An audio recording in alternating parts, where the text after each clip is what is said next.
എല്ലാ പ്രേക്ഷകർക്കും സഞ്ചാരം പരിപാടിയിലേക്ക് സ്വാഗതം. ചരിത്രമുറങ്ങിക്കിടക്കുന്ന കണ്ണൂരിൻ്റെ മണ്ണിലൂടെയാണ് നമ്മുടെ ഈ യാത്ര. ഇവിടുത്തെ സവിശേഷത നഗരത്തിലെ റോഡുകൾ തന്നെയാണ്. ഇവിടെ ടാർ ചെയ്ത റോഡ് ഏറിയാൽ ഒരാഴ്ച വരെ അങ്ങനെ കിടക്കും.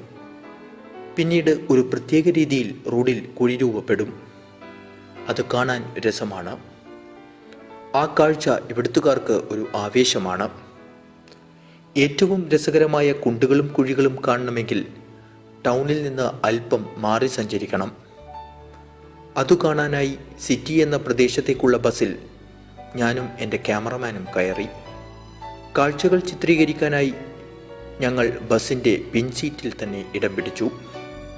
ഫുട്പാത്തുകൾ വഴിയോര കച്ചവടക്കാർ കൈയടക്കിയിട്ടുണ്ട്. യാത്രക്കാർ റോഡിലൂടെയാണ് നടക്കുന്നത്. എങ്ങും ഹോൺ മുഴക്കം.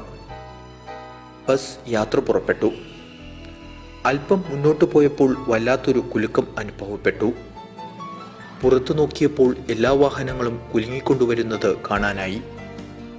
സാഹസിക യാത്രയ്ക്ക് ഇവിടുത്തുകാർക്ക് എവിടെയും പോകേണ്ട കാര്യമില്ലെന്ന് മനസ്സിലായി.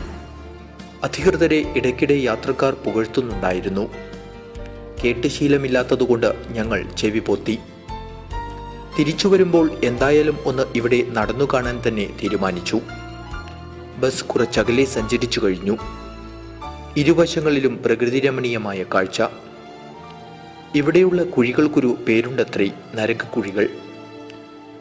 ബസ്സിലുള്ളവർ ഒരു കളിയിലേർപ്പെട്ടിരിക്കുന്നത് അപ്പോഴാണ് ഞങ്ങളുടെ ശ്രദ്ധയിൽപ്പെട്ടത്. റോഡിലെ കുഴികൾ എണ്ണി കളിക്കുകയാണ് ഇവർ. ഇവിടുത്തുകാർക്ക് ഇതൊരു വിനോദമാണ്. കാടുകളും മലകളും ഒന്നുമില്ലാത്ത സ്ഥലമായതുകൊണ്ട് അധികൃതർ നഗരത്തിൽ തന്നെ ഇത്തരം സാഹസിക സംവിധാനങ്ങൾ ഒരുക്കിയതാണത്രേ. ബസ്സിനുള്ളിൽ പിടിവിട്ടാൽ യാത്രക്കാർ തെറിച്ചു പോകും. അതുകൊണ്ട് ഞാനും ക്യാമറമാനും ബസ്സിന്റെ കമ്പിയിൽ പിടിച്ചിരുന്നു. ഏതായാലും അധികം സാഹസം അനുഭവിക്കാനുള്ള ശേഷിയില്ലാത്തതുകൊണ്ട് ഞങ്ങൾ അടുത്ത സ്റ്റോപ്പിൽ തന്നെ ഇറങ്ങി. അങ്ങനെ ഞങ്ങൾ സിറ്റിയിലെത്തി. യാത്രക്കാർ എന്തോ പറഞ്ഞുകൊണ്ട് ഇറങ്ങുന്നുണ്ടായിരുന്നു. കുറച്ച് പുളിച്ചതാണ്. ഇറങ്ങുമ്പോഴും കയറുമ്പോഴും ഇവിടുത്തുകാർ നഗരഭരണാധികാരികളെ ഓർക്കുമത്രേ. സിറ്റിയിൽ നിന്നുള്ള യാത്രയാണ് ഏറ്റവും രസകരം. പഴയ ചെമ്മൺ പാതയെ ഓർമ്മിപ്പിക്കും വിധം വളരെ സാഹസികമായ ഒരു യാത്ര. ആടിയുലഞ്ഞാണ് ബസ്സുകൾ സഞ്ചരിക്കുന്നത്. സിറ്റി മുതൽ താഴെ ചൊവ്വ വരെ റോഡിൻ്റെ മനോഹാരിത ഒന്ന് കാണേണ്ട കാഴ്ചയാണ്. നടക്കുമ്പോഴാണ് കുണ്ടുകളുടെ ആഴവും ഭംഗിയുമൊക്കെ മനസ്സിലാവുക. ഇതെങ്ങനെ സംഭവിക്കുന്നുവെന്ന് ഞങ്ങൾ പ്രദേശത്തുകാരോട് ചോദിച്ചു. സാധാരണ ഇതുപോലെയാകാറില്ലെങ്കിലും കുഴികൾ രൂപപ്പെടാറുണ്ടത്രേ. ഇത് കുടിവെള്ളം ലഭ്യമാക്കാനുള്ള MLAയുടെ നല്ല തീരുമാനത്തിന്റെ ഭാഗമായി പ്രത്യേകം പറഞ്ഞ് ചെയ്യിച്ചതാണത്രേ. കുഞ്ഞിക്കുഴി, നടുക്കുഴി, വട്ടക്കുഴി, താമരക്കുഴി, ജലക്കുഴി, മോഡേൺ കുഴി, മരണക്കുഴി എന്നിങ്ങനെയാണ് ഇവിടെയുള്ള കുഴികളുടെ പേരുകൾ. കുഞ്ഞിക്കുഴി പേരുപോലെ തന്നെ ചെറിയ കുഴിയായിരിക്കും. അപകടം സംഭവിക്കാത്ത ഒരു തരം പാവം കുഴി. ഇത് ഇവിടുത്തുകാർ എന്നും കാണുന്നതാണ്. സാധാരണ റോഡിന്റെ നടുക്ക് പ്രത്യക്ഷപ്പെടുന്ന ഒരു കുഴിയാണ് നടുക്കുഴി. ഇതിൽ വീഴാതെ നോക്കണം. വീണാൽ മറ്റൊന്നും സംഭവിച്ചില്ലെങ്കിലും നടുപൊടിയും. വട്ടത്തിൽ രൂപപ്പെടുന്ന കുഴിയാണ് വട്ടക്കുഴി. ഇതിന് നാടൻ കുഴിയെന്നും പേരുണ്ട്. തമിഴ് കൊത്തുകാരാണ് ഇത് രൂപപ്പെടുത്തുന്നത്. കൈക്കോട്ടും പിക്കാസുമാണ് ഈ കുഴിയെടുക്കാൻ ഉപയോഗിക്കുന്നത്.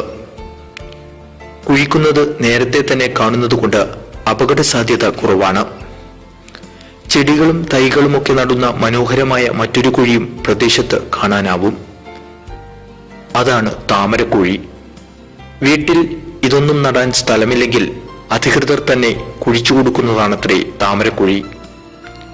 അതുകൊണ്ട് തന്നെ റോഡിലെങ്ങും പച്ചപ്പ് കാണാനാവും. മഴ പെയ്താലും കുടിവെള്ള പൈപ്പ് തുറന്നു വിട്ടാലും രൂപപ്പെടുന്ന ഒരു കുഴിയാണ് ജലക്കുഴി. ഇത് രൂപപ്പെട്ടാൽ പിന്നെ കയ്യിൽ യാത്രക്കാർ ഒരു വടി കരുതും. കുഴിയുടെ ആഴം പരിശോധിക്കാനാണത്രേ ഇത്. എങ്കിൽ മാത്രമേ തുടർന്ന് യാത്ര ചെയ്യാനാവുകയുള്ളൂ. ആഴമുണ്ടെങ്കിൽ അല്പം മാറി വേണം സഞ്ചരിക്കാൻ. ഇല്ലെങ്കിൽ 8ന്റെ പണിയാണ് കിട്ടുക. മണ്ണുമാന്തി യന്ത്രം ഉപയോഗിച്ച് ചളിക്കുളമാകുന്ന കുഴിയാണ് മോഡേൺ കുഴി.